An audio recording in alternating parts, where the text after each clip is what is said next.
Welcome to the Founders Lounge, where business meets bullshit and everything in between. What's up, guys? Welcome back to the Founders Lounge. Good to be back. I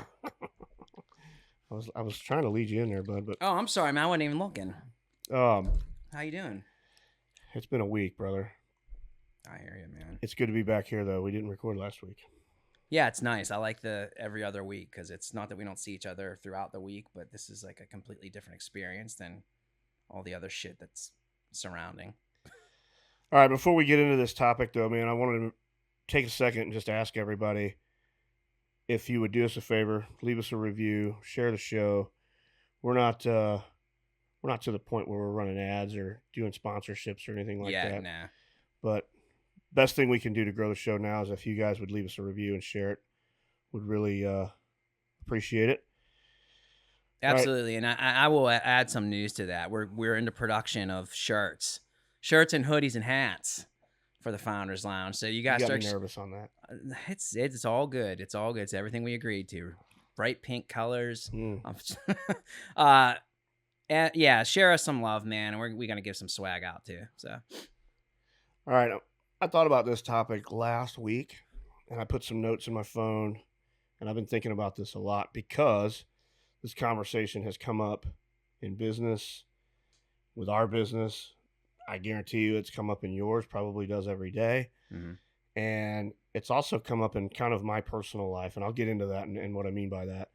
But this AI revolution, like AI is transforming the world probably more than electricity and the freaking internet did. Oh, it's in the speed of it, yeah. And I'm going to fair warn everybody, like, I'm not an AI expert, like technology. Yes, he is. Every word that comes out of his mouth is AI gold. Technology is, I know enough to really fuck shit up, but, you're starting to see this shit in everything. And it's changing the way that small businesses do business, and it's changing the way that people literally do everything now. And so I wanted to have a conversation about it, how it's revolutionizing small businesses. And then I'm going to go down another avenue later in the show and talk about the trades. Yeah. And why the trades, they can utilize AI, but they can't do those jobs. And I'm going to have a conversation about that in a minute. But you're going to be able to speak more on the marketing side, because I know in everyday business functions, it can automate copyright, personal campaigns. Oh, yeah. I mean, we're way past it's that, really, right? really hitting the marketing industry. So talk about that for a minute. And then I'll get into how it's affecting other small businesses and other concepts and brands. Yeah, this is awesome. It's right up my alley. The one thing that, and it's startling, and you have them too. We were just talking about a programmer friend, right before this, but I have a lot of programming friends, so this will probably piss off, but there's pretty powerful, you can Google this, it's pretty high up person in the marketing world that said they think programming is going to be obsolete in 18 months because of AI. Imagine Computer programming, website, like the fathom that for me is like, holy shit, it took how many decades to get to this point, and something can come in but also it's kind of like there was writing on the wall. And if you didn't deviate or pivot or figure out, okay, well, how do I become the prompt master to that AI to get the programmatic functionality out of I want it, I'm going to fall behind. So that is like as recently as this week is when I forget who said it, but it kind of caught my eyes. Like, wow, 18 months. And this is a pretty credible source. It was all over. But the other thing is, as you said, like the mechanics of writing, graphic design, all the little, pieces, the ingredients to the recipe that ultimately is the brand and marketing. Do you think it's going to take a while to hit graphic designers? I think it's hitting them now, dude. I mean, like making them obsolete, making them almost where you don't need one. I think the graphic, because you can get online right now and you can go to ChatGPT or any of them and create me a graphic with X. You can tell it's AI. Yeah, work, no, 100%, right? brother. Yeah, and here's the thing, like, and you go through this too. You have an internal marketing department at Clean Eats, and the mindset that I tell our graphic design team is, you're gonna have to get out of your comfort zone. You guys, I love them. They're brilliant. They're artists. They're functional artists, though. It has to work with whatever brand they're on, right? But they don't communicate. Like, they don't, have to use words, they use visuals. Well, guess what? If you want to survive in graphic design in an AI world, you better learn how to communicate through text and prompts Correct. and That's what I was get going to say. You got to learn how to exactly what you prompt it. want out of that AI to give a design that doesn't feel like it was designed by AI and hits the brand faster, quicker, more efficiently with higher quality. If you're uncomfortable steering that ship and all you want to do is implement design, I feel for you. I really feel for you because you're probably going to be out of luck in a year or two. Well, you were at our office yesterday and we were having a brief conversation about this on social media. Yeah. And like we were talking about social media content now, what's getting more engagement is more of an authenticity type of post Totally. where people are really being vulnerable and showing behind the scenes stuff. Like a stupid example, but it's a perfect one, is like, women watching other women do makeup, you know, like the whole Canva and what's the other one? What's that other one that everybody's using now where they can go in and do like super high productive like reels with Oh, effects, CapCut. CapCut, Yeah, and Canva and like all CapCut of are that coming. stuff. People are starting to not engage with it. This is according to No, the article. I it's don't know if I'm right, but they were saying how people are starting to engage more with posts that don't have all that high produced bullshit in it. it's fashion. We talked about this. Whether you call it branding, whether you call it design, whether you call it video production, it's a visual experience to connect with someone on the other side of the screen or in person in their hand. I mean, that's the best, or in the moment. It's a human connection. It's a human connection, right? And I think, in an odd way, AI is pushing us back to the basics a little bit more. Just like we've said, like our generation wanting to get closer to that forged in steel era we never lived in, man. Like we lived in it, but I digress. To the point that you're making, you're 100% right, man. People want to see authenticity again because there's been so much produced that now you can read this is mass produced. It's like food. When they came out with mass produced food, it was all the rage because it was cheaper, faster, easily accessible, could stay shelf life longer. Guess what? People ate it for decades and they start saying, this is crap, canned goods. I think we will get to that point. I do feel also that with things as simple as search engine optimization and programming, now that Google has an AI function, we're starting to get back into words count again on websites when you were told do it all in the back end coding. Well, now guess what? Words are starting to make a difference because it's pulling. Well, we talked We're about like this going yesterday, backwards too. a little bit. It's SEO's like social back. media, same thing. Social, right? Yeah, it's all back. So now, again, I'd say I nerd out on this. I don't, but there's certain articles that catch my eye, and this one did. It was, on Instagram. It used to be. It was all content. Content was king. I still think it is, but now following doesn't really matter because now I'm trying to figure out how to explain this. They basically unlocked their algorithm to where every one of your posts is now in search engine optimizations. It's nuts. So like it It's matters reading what everything. you put in that caption. Yeah. So it kind of leveled that playing field off to where, I mean, somebody with 2,000 followers can get just as much real estate on the internet as somebody with 2 million. It's the integrity and quality of the content.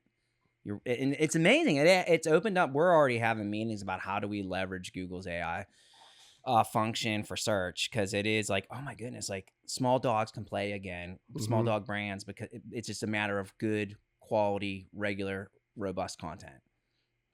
I was screwing with our own brand because our SEO has been, and we focus on everyone else's. And I typed in, not that anyone would search this, Bond brand development.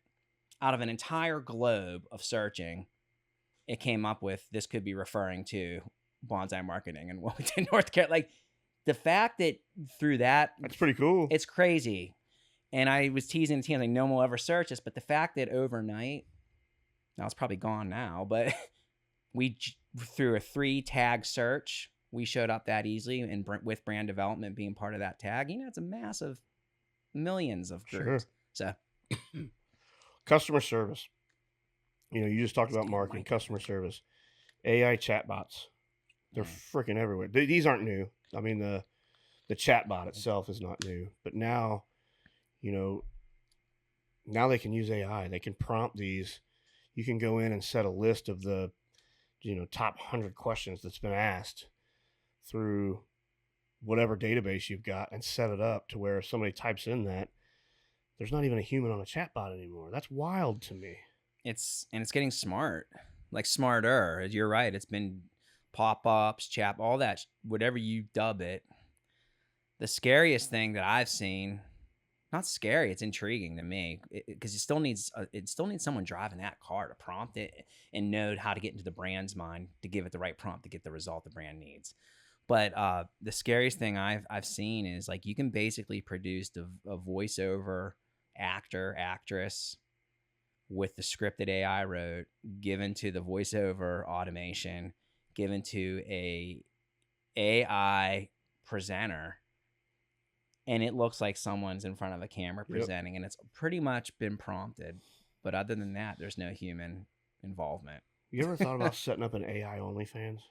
Yeah. Like generating some Who's chick. not to say, there's that band that they found out. There's this band that like went to top of the charts, and it turns out the whole damn thing's AI. The music's been AI. The band's visuals are AI. Yeah, you could Google it. It's crazy, man. I just because I love music, I keep seeing it. That's showing up in my feed that fans are really pissed because it's an AI band. They don't exist, Don. And then people were like loving them online. Dude, who has through like Reddit or that something? Much time? A damn good viral marketer. I don't know how you monetize it unless people start buying the music. But that's the other part of all this is personalities. You know, listen, I suck on my personal brand in terms of social. I just don't want to do it. Yeah, me too. You're a hell of a lot better than I am, bud. But it's easier to do because it is authentic. It's like, oh, I want to see what Don's doing, right? How many people want to waste their time seeing what a marketing agency is doing in their day-to-day with all the other hundreds of options they have? So trying to come up with content that's relevant and sexy for a brand versus that would go viral for a brand is a lot trickier than trying to come up with viral content for you. Does that make sense? It hits different, man.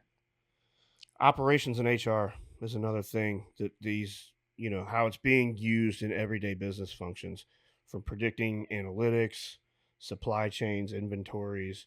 I'm listing off, shit that's in my business, but it can go for any kind of business segment. And then in HR, I'm seeing it used in screening resumes, even scheduling interviews, scheduling platforms. I mean, the list goes on and on. And, it can do it almost emotionless. We use an element of it for progress reviews, like software that's fairly automated. Like performance reviews? Performance reviews, yeah. I could say progress to put a positive spin on it, but it's performance. We expect progress. That's kind of, but you're right. It's mechanical though. I mean, I think leadership, you have to have a human interaction to be a leader. So you still need the leader that runs the mechanical tools to make it more efficient. But at the end of the day, they got to still be sitting down with that leader, you and Yvonne or whoever it is. No, for sure. I got on my list here affordable. AI tools for solo entrepreneurs. I mean, it's changing the game. We said a second ago, it's leveling that playing field. Yeah. So some of these smaller business concepts, they can go out and compete now with companies 4 or 5x their size. Yes. Without having to leverage all of the SG&A and all the personnel and all those bodies sitting in an office, depending on the industry that you're in, depending on your business model. That to me is, and it's just intuitive, to see how far that's came and so fast. It's wild. And it's intuitive. They've made it not only more affordable, they've made it accessible, and it's easy to learn. I mean, it's not easy to learn, don't get me wrong. You're going to be training yourself to a degree, but it's a hell of a lot easier to pick up now than it was 5 years ago when you were just doing software. I mean, in the franchise world, people are using it to streamline trainings. Food businesses are using it to help plan menus, customer feedback loops. There's so much of it that can be done in the franchise space it's blown my mind. And we're in the process now of trying to adapt all of it that we can. Do you feel from the ops side of things, this is probably going to go into your second half of this, of the trades. My only fear with all of it is we're developing a dependency and losing. Oh, totally. Okay, so I'll shut up for now, but that's definitely where I see with technology is probably always the risk. So that's been my fear with Clean Eats specifically, and probably many others feel the same. But our brand relies on that customer interaction, that human face to face interaction so much. That's why I've always been against doing a kiosk in the dining room. We've been asked a million times to do a kiosk from our franchisees, from customers, even the vendors are like, look, we can speed this process up. And I'm like, I don't necessarily want it sped up. Yeah. I know we get customer feedback a lot, and we're probably not the only one that customers want to get in, want to get out. Time is money. They want it super fast. They want it super convenient.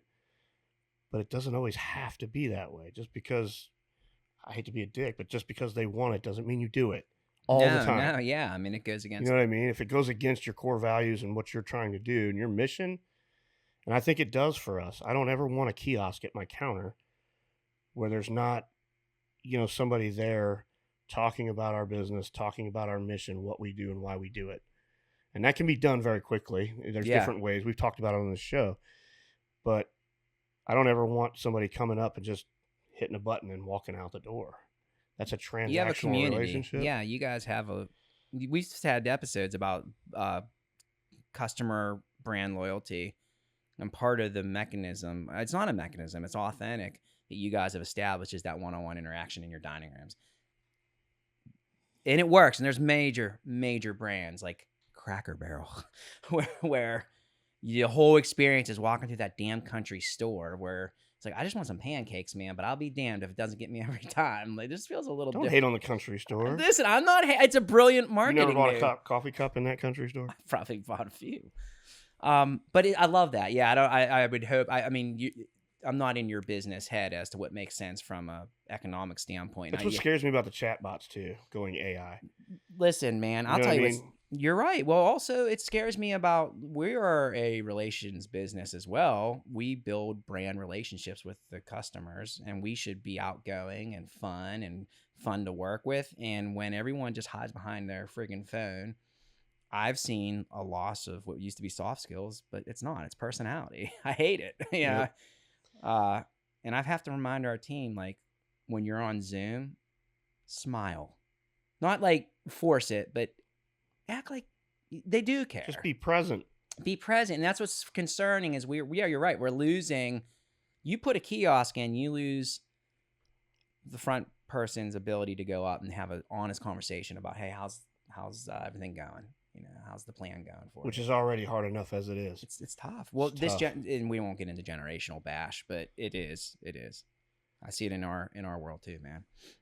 All right, now I want to talk about pitfalls. Like, what are the negatives behind this? Because I'm kind of freaking gnat flying around. Yeah, Jamie, we need bug spray. That's Joey. He's the resident. I'm on the fence. I think this ain't going anywhere. So it's that whole adapt or die thing. But right now, there's a lot of things that I think are positive, but I could see a lot of negatives starting to build up. And one of them is data privacy and misuse. Oh, that's the first one, probably. Yeah, absolutely. It's the Wild West right now. Yeah. I mean, something as stupid as, like, you could ruin somebody's life with this shit. Generating those fake videos like that.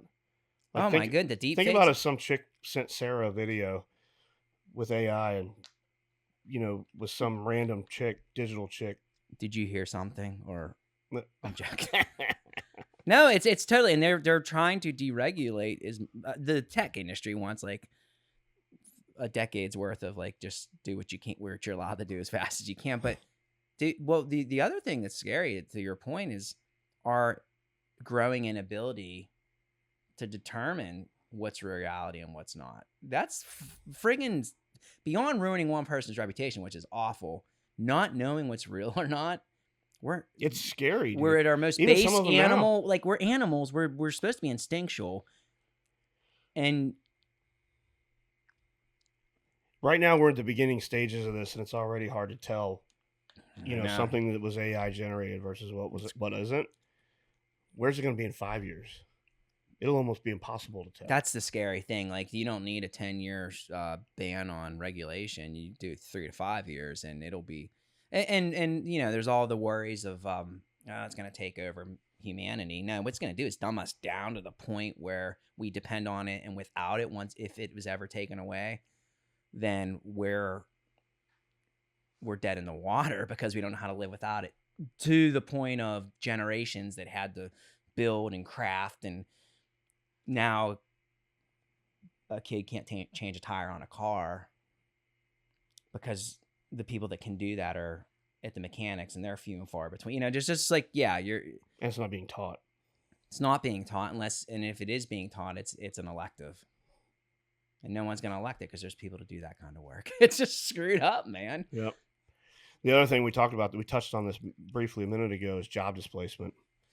Yeah, marketing positions, finance positions. That's the more immediate some legal, for me. You know what I mean? Yeah. Like, I think this is it's gonna decimate some industries. So there's a big thing with Adobe. I gotta watch what I say, because I'm closer to that side of it, trying to figure out how to leverage a technology that's not going away while not completely wiping out really creative, smart, intellectual people.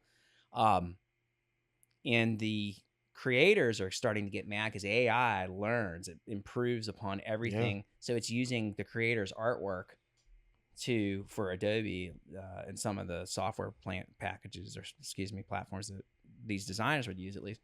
So it's basically learning off the creators to put them out of a job. That's wild. Does the software company have a right to? So there's groups where you can get kind of like this union-esque of graphic designers that, like, Adobe is stealing our work to train its AI to put us out of our work. Now, I'm not saying Adobe. I shouldn't have said that. Acme is, but I agree with you. I think legally there's going to be, it's not over yet. I think there's going to be some combativeness coming from the people that actually used to have the jobs versus the companies that are creating automation for those positions. I don't even know how they would stop that. I don't know, because what would the trail be? Like, yeah, you're right. It's pulling a ton of data every second. We've been in marketing meetings at Clean Eats, and this is a really good example. I think I could say this. I think cut it out, Jamie, if it's not. And we were going through photography, and you have a couple options. You have licensed stock, like if generic photography, like, hey, we need a mint leaf or whatever it is. You have a couple options. The old option was you had your food photographer come in, spend an hour, go to the store, buy the leaf, whatever, take the picture. Then stock photography came out. Mint leaves are mint leaves. Cut to the chase, pay $1 or $2, and remove the person that needs to do it. And now the third option is you don't have to do that. You just go into an AI generator, type in mint leaf, and within seconds you have it. It's yours. And the speed of it, the affordability of it, and the accuracy of it is dead on. But the way it was able to do that was the software was trained to scan what mint leaves look like from the old food photographer's work online. And I guess my point is, to a degree, the software has allowed the creators to train themselves out of a job without them knowing it. And I don't know how. I don't know if you can, man. That's where I was going to go next, is, what can business leaders do right now? And adapt or die. I have right here, embrace experimentation. You're going to have to experiment with it in low risk areas where it isn't going to do as much damage, and then focus on augmenting your people or training your people to almost kind of shift their roles, shift their mentalities. And you said it a second ago, the training is going to be in the prompting now. You're going to have to teach these guys how to prompt this shit, because it's not going anywhere. You're not going to be able to block this out. So train the people that you have now on how to prompt it and use it to your advantage. It's freaking net. It's really getting on my nerves, man. I'm going to start bringing in one of those electric. We should have one of those electric fly things behind us. That'd be cool for the set. Assault gun. Assault gun, dude. No, but to your point, because I know I go down rabbit holes, whatever the phrase is. That is the way to do it. But also, and you might disagree with me on this, as a leader, calm your teams down a bit. Every employee in this world right now, that they're scared, man. They're scared because of how fast the changes are coming. And I think that probably is cross industry. There's some or all employees that could be replaced by people or AI. AI is probably coming in a lot quicker than qualified. So having that conversation, like, guys, listen, we're going to use this to your advantage as well, but you've Sure. got to be on board. Like, I think just having an honest discussion with. We'll talk about video for a minute. Like, and I'll use Marlena for an example. She won't care. Like, Marlena is very talented at video production, right? Post production. Mm. Pretty soon. Well, it's coming, man. So people that do that, people that are, guys like Jamie, the post production side is the post production side. If yeah. you can learn how to leverage that to make it, you're still gonna have to have the knowledge to prompt it. You're gonna have the knowledge to tweak it, changes, make the edits, and No, things you're like right. that. And yeah, But man, I almost see that part of it being a positive. it is if our team's smart enough. When I say our team, I'm talking about me, to see that opportunity and say we're going to learn how to become leaner, meaner, more efficient because the software is allowing it. But also we're going to learn how to think beyond the software creatively, strategically, so you still get the chef's kiss. That's really what it comes down to, is like you're going to have the best equipment in that kitchen, but you're still going to creatively come up with what that kitchen is putting out. And you're right, man. We're already used. I mean, we'd be dumb if we didn't. Our clients would probably be pissed too, you included, if we didn't use levels of software to help editing production. Because quite frankly, the demand, the mindset of businesses has changed too. I want stuff faster now. I know it can be done. Yeah, right. sure. So if you don't adjust and like get it done faster and still looking good, you're in a spot. But yeah, it's for the folks that just stay comfortable. Absolutely, man. I know that post-production folks personally that I'm friends with are like scrambling to try to figure out how to get out in front of it, just like the designers did. All right, now I'm going to go into a kind of a different avenue with this, and I want to talk about the trades. This one's a little bit more personable for me. We can sit here and say how we can implement this in small businesses and different avenues.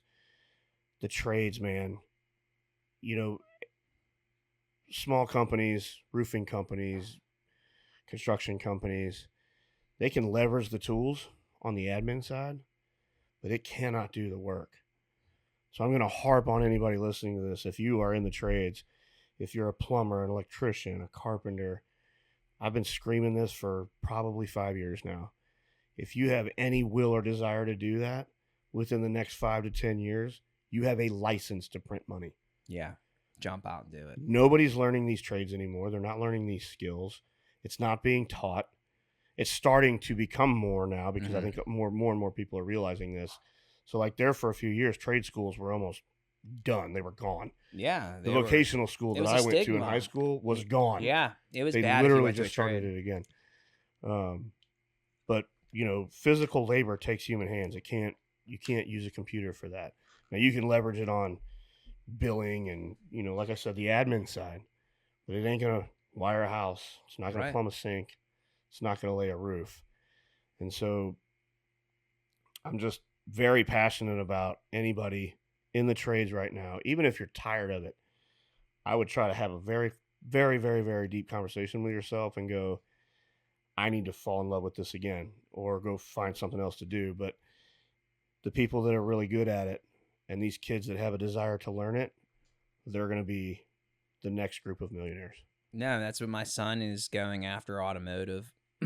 And I'm like excited. And 20, 30 years ago, the parents would have been like, oh, now you're going to go to college and do this, and this, computer technology. And you're 100% right, because not only is it fewer and far between people that are doing it, there's a higher and higher demand because of that.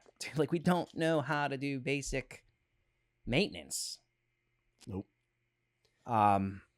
I also think another industry, which you guys are actually in, and that you're going to see that AI can't emulate or replace, is the destination experiences, like hospitality. Not so much like the food side. I'm talking about more for V&V farms, creating moments. It encompasses food too. It does too, right? Like that You know? moment, like you were just saying, the dining or like the experience. And now, it's crazy to think that we are just really probably now starting to see things come out of the mindset that the pandemic pushed, but people are going back out. They want, and I can't wrap my brain. Well, how could AI create? I mean, I guess you could do virtual vacations, but there's virtual vacation. Well, I mean, like you literally, I mean, this is getting into Orwellian stuff, but you're literally stationary, but you're plugged in, so it feels like you're. Yeah, I mean, this is like That's some sci-fi Westworld crap, shit. right? Yeah, but I mean, but who the hell knows at this point? That's what I'm saying. Like you were just saying, like look how far AI has come, and well, at least our exposure to it. It's been around, I'm sure, in testing labs, but in 2 Since years, Siri. since right, more than the automobile. Like you're right, the trajectory of its influence on us in the last 3 years. Hell, man, the last 2 years. What year did Siri come out? I don't know. Jamie, what year did Siri come out? Everything's- You know?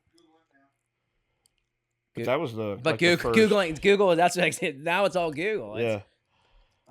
You're right. That was the first like automated assistant. Remember who was that? Was it Samuel Jackson? Was Yeah. the first one promoting it for iPhone. Them commercials were fucking 2010. So yeah, 15 years. 15 years, and look at it now. I mean, now you can go in, and ChatGPT is not even. It's getting knocked off the top dog status right now. I mean, there's other stuff in the works, but you can go in and create your own personal assistant. I saw this guy do a code where he created. Yeah, we didn't even talk about that. It's personal insane. assistant. Yeah, like if I want, this dude was an avid mountain biker or hiker, and he went in and it created a node that blew, and he automated so it will send him an email each morning. Where's the best places to hike based on the weather, the conditions? It's nuts, dude. Like Maybe creating personal assistants for weightlifting or whatever the hell you're into. Man, I need to figure that out. I've got this really virtual assistant, dude. It's insane, and you have to put the upfront work in. This guy took about a month and developed, and he just prompted it to go and read all the weather reports out of certain places nearby within a 30-mile distance of wherever he would be at the time. He explained the terrain, the types of hikes he wanted, trees and stuff, and he built software using AI. This guy isn't like. That sends him an email and a text each morning. Hey, John, how's it going? This is what looks good for you today based on, and then it reports back what's happening in those moments and areas. That's awesome. I don't even know if I'm smart enough to figure it out. I don't think I am either, but I'll send you the podcast. It's fun to watch. It's insane, dude. It was like a tech junkie or something. That's like that commercial with I can't remember what the commercial was. The girl's up, like getting ready for work. She gets ready to leave, and her like AI system in her house locks her door. Yeah. And she's like, well, can you unlock the door? And she said, no, did you forget something? And it was her like green shake or something. That's what scares me though, man. Like that's the negative is our retention, mental capacity. That scares me that we're dumbing ourselves down for the advantage of a quick technology that makes life easy now, but could make it terrible for future generations if they're dumb. Scares me too, man. Like, Yvonne and I do Toastmasters every week. Yeah. And I've always sworn I would never do it for that. Like, I'm not going to use AI to write my speeches. That's kind of, I don't know. For me, it just doesn't sit right. But now, I don't use it to actually write the speech, but I'll prompt it and say, this is what I want to talk about. I need 4 or 5 bullet points on X topic. And then I take the bullet points and then I go and like copy and paste it. And then I put my own. Make them yours. Yeah. It's boilerplate. Instead of literally having it write the damn Yeah, speech. it's boilerplate. Like to your point earlier, like what can businesses do? They can learn the level of comfort with the software that's out there. And walk that line of it's still got to be authentic. It's got to be from the heart. But this thing can accelerate the foundation, and then I'll go in and make it mine. They can do that with messaging. I know people that I don't like doing. I know people have all their emails written by. I'm gonna ChatGPT. How do I respond to an employee that's being a pain in the ass without hurting their feelings, but letting them know they're probably gonna get fired if they keep it up? With stuff like that, or a pitch, a sales pitch, or they can do it with photography. They can do it with everything. The question is, how much control do you want to give it? To your point, it's like everything I do, I want it to still come from me. Yeah, you want the personal. Yeah.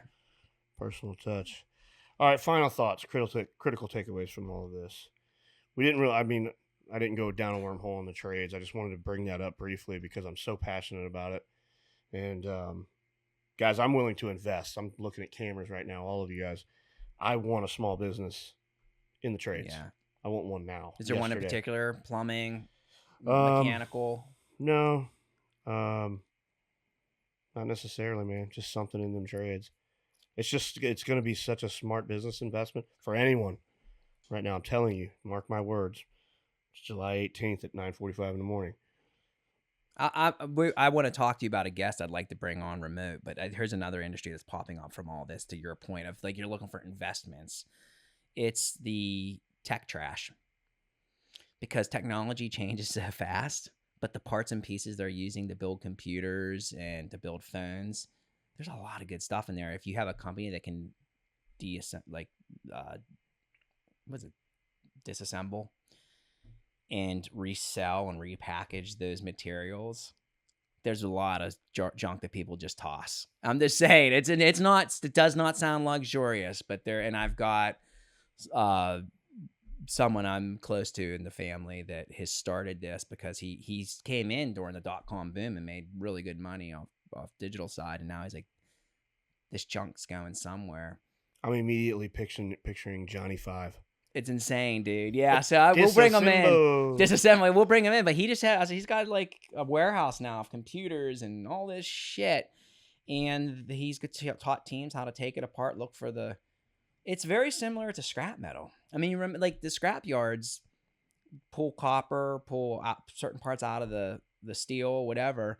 They're doing it with computer and tech pieces now. And the thing is the level of tech's growing every year. The phone's obsolete because the new one comes out. Well, and then if it's crazy, man. The end of the world comes, you've got all these pieces you can. Yeah, you can build some cool shit. All right, for businesses, critical takeaways: be proactive, not reactive. Yeah. Start small, scale fast.